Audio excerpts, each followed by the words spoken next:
साल पहले भगवान श्री कृष्ण ने श्रीमद् भगवत गीता का ऐसा अद्भुत ज्ञान दिया जो बहुत गहरे रहस्यों से भरा हुआ है, जो आज भी जिंदगी की हर मुश्किल से हमको बाहर निकाल सकता है, हर सफलता दिला सकता है। श्री कृष्ण जैसा कोई मित्र नहीं, श्री कृष्ण जैसा कोई प्रेमी नहीं हुआ। श्री कृष्ण का चरित्र इतना दिव्य और अद्भुत है जिसके बारे में विचार करके आज भी लोग चकरा जाते हैं।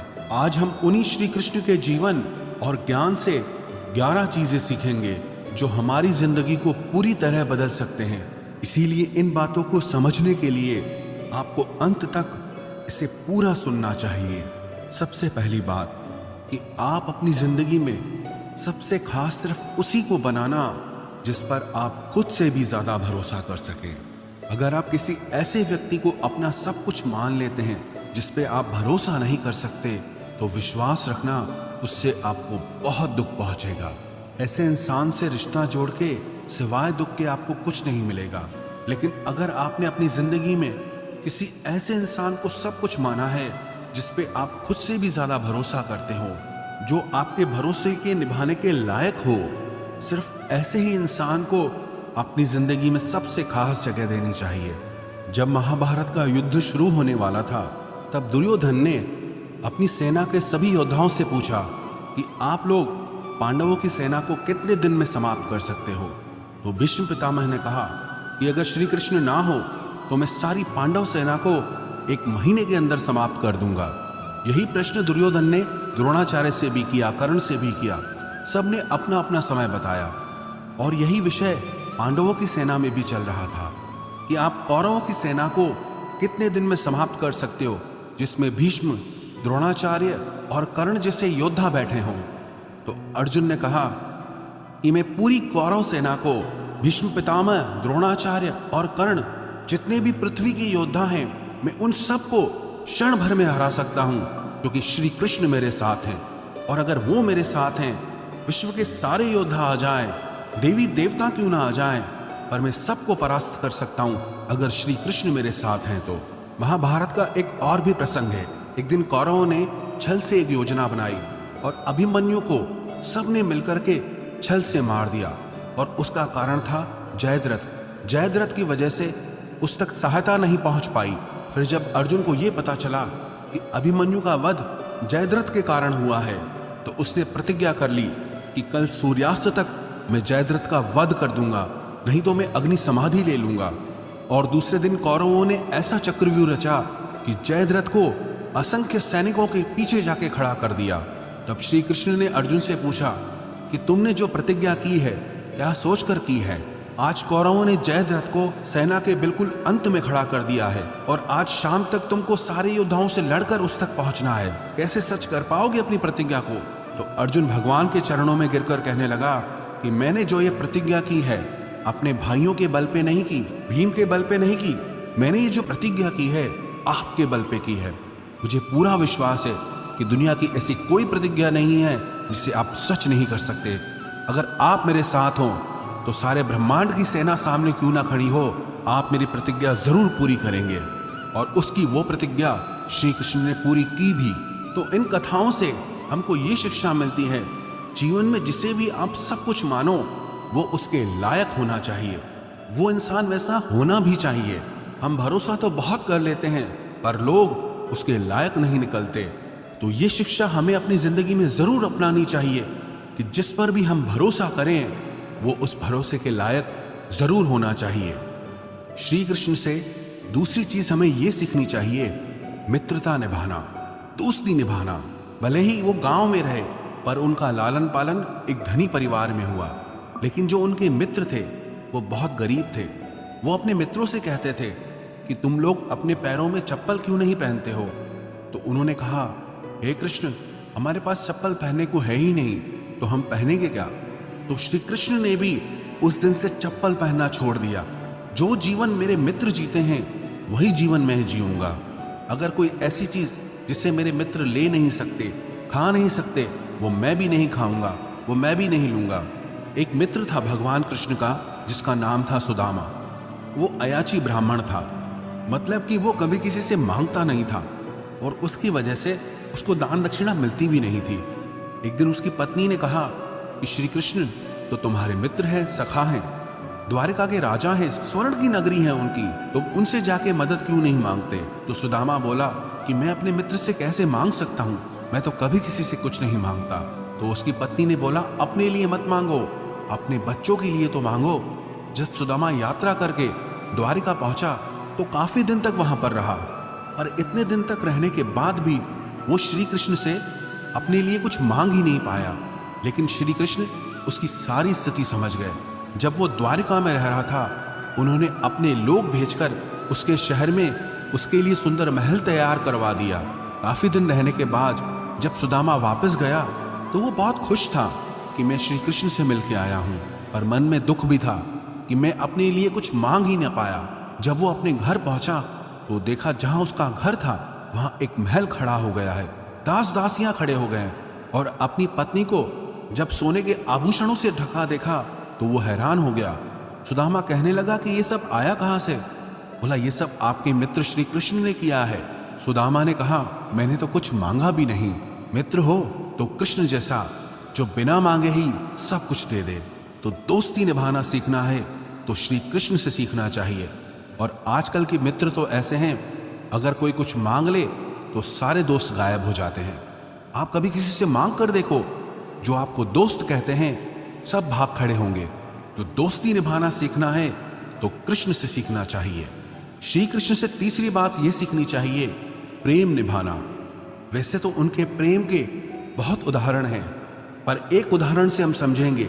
श्री कृष्ण द्वारिका के राजा थे, उनसे शक्तिशाली उस समय पर कोई नहीं था, उनसे धनी उस समय पे कोई नहीं था, लेकिन उन्होंने फिर भी अर्जुन का रथ चलाया।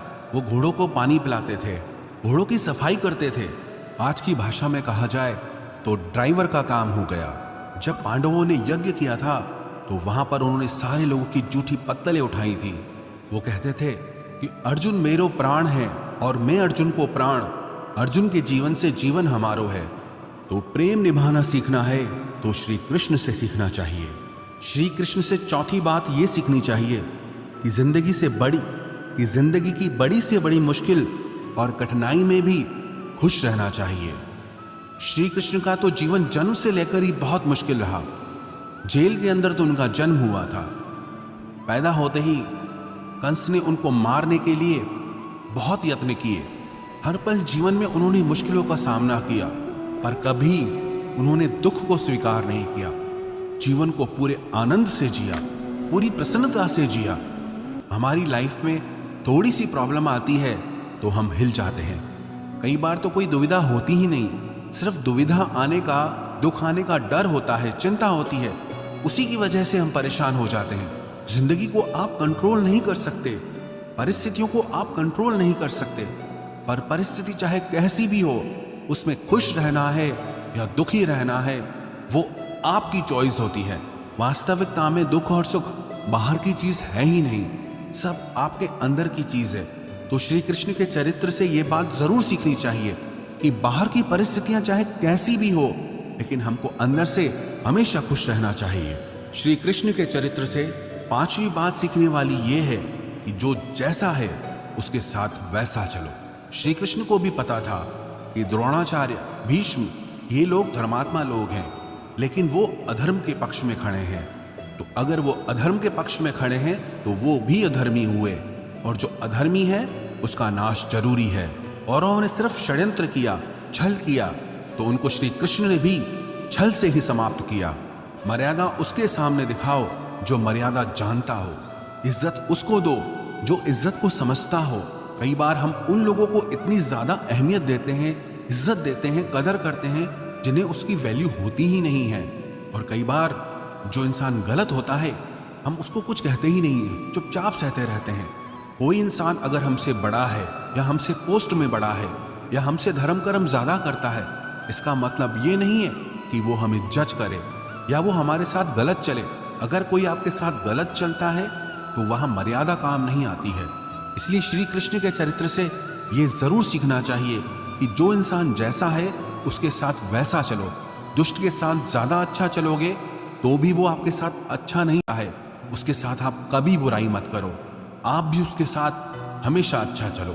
श्री कृष्ण के चरित्र से छठी बात हमें यह सीखनी चाहिए कि कभी किसी को खोने से मत डरो। जब महाभारत का युद्ध समाप्त हो गया तब श्री कृष्ण को लगा कि जो मेरे वंशज है, जो यादव हैं, वो इस समय पृथ्वी पे सबसे ज्यादा शक्तिशाली हैं, उन्हें कोई मार नहीं सकता। तो गांधारी के शाप को माध्यम बना के अपने ही वंश को आपस में लड़वा के खत्म कर दिया। इतनी बड़ी जो सोने की द्वारिका नगरी बनाई थी, वो पूरा महल वापस समुद्र में डूब गया। उनका सारा वंश ही खत्म हो गया और खुशी खुशी उन्होंने उसे स्वीकार किया। अपनी ब्रज भूमि से श्री कृष्ण को बहुत प्रेम था, लेकिन जब जरूरत पड़ी तो क्षण भर में उसका त्याग कर दिया। सबसे प्रेम किया, पर जब जहां त्याग की बात आई, छोड़ने की बात आई, तो उन्होंने कभी देर नहीं की। ऐसे ही जब हम चीजों से चिपक जाते हैं, किसी को खोने से डरते हैं, तब वो चीजें हमारे लिए मुसीबत बन जाती हैं। कुछ चीजों को पकड़े रहना हमें बहुत तकलीफ देता है। कुछ खोने का डर हमारी जिंदगी की खुशी छीन लेता है। जब आप किसी को खोने से डरते हैं ना, तो एक तो पक्की बात यह है कि उस चीज को खोने के चांसेस बहुत बढ़ जाते हैं। लेकिन जब आपके अंदर किसी चीज को खोने का डर खत्म हो जाता है, तब आप खुद बादशाह बन जाते हैं, फिर आपको परवाह ही नहीं रहती। इसीलिए श्री कृष्ण के चरित्र से ये बात जरूर सीखनी चाहिए कि हमें कभी भी किसी चीज को खोने से नहीं डरना चाहिए। सातवीं बात श्री कृष्ण से हमें यह सीखनी चाहिए कि आपको जो कुछ भी जिंदगी में चाहिए, उसके लिए आपको खुद मेहनत करनी होगी और कोई नहीं आने वाला आपकी भलाई करने के लिए। श्री कृष्ण ने अर्जुन से कहा, उद्धरेदात्मनात्मानम नात्मानम अवसादयेत। गीता का ये उपदेश है कि हे अर्जुन, कि तुझे अपनी भलाई खुद ही करनी होगी। अपने लिए कुछ अच्छा खुद ही करना होगा। यही इस दुनिया का कड़वा सच है। हम लोगों को अपना सहारा मान लेते हैं, उनसे उम्मीद लगा बैठते हैं कि ये हमारी मदद करेंगे, मुसीबत में काम आएंगे, मुश्किल वक्त में काम आएंगे, पर वो सच नहीं होता है। वो लोग आपके मुश्किल वक्त में कभी काम नहीं आते हैं जिनसे आप सबसे ज्यादा उम्मीद लगाते हो। इसलिए आप खुद को ही इतना मजबूत बनाओ कि आपको कभी किसी के सहारे की जरूरत ना पड़े। सहारा हमेशा कमजोर लोग लेते हैं। जिनके अंदर शक्ति होती है वो अपना सहारा खुद बनते हैं। आठवीं शिक्षा हमें श्री कृष्ण के चरित्र से यह सीखनी चाहिए कि लोगों के बारे में कभी मत सोचो, सिर्फ वो करो जो सही है। श्री कृष्ण के चरित्र को लेकर आज तक भी लोग बहुत उल्टी सीधी बातें करते हैं। उस समय तो सोचो क्या हाल रहा होगा, पर उन्होंने कभी परवाह नहीं की कि लोग क्या कहते हैं। वही किया जो समाज के लिए सही है, वही किया जो धर्म था। कई लोग कहते हैं कि उन्होंने अपने वचन खुद तोड़ दिए। जहां उनके भक्तों की रक्षा की बात आई तो उन्होंने कहा, मुझे मेरे वचन की कोई परवाह नहीं है। जहां धर्म की रक्षा करनी है, अधर्म को नष्ट करना है, वहां मेरा वचन कोई मायने नहीं रखता।